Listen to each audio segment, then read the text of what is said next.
প্রবাসী হিসেবে যতটুকু বুঝি, আমি বলতে চাই যে বাংলাদেশের ভাবমূর্তি যেভাবে উজ্জ্বল করতেছে আমাদের ডক্টর ইউনূস, আলহামদুলিল্লাহ আমাদের বাংলাদেশ আরও এগিয়ে যাবে, আমরা আশাবাদী।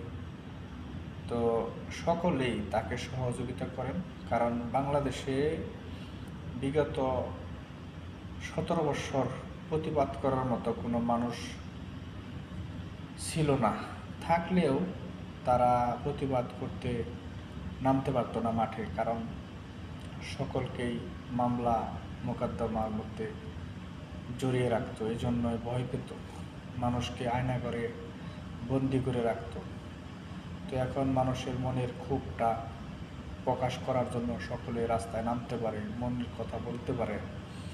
তো এই জন্য ডক্টর ইউনূসকে অসংখ্য ধন্যবাদ প্রবাসীর পক্ষ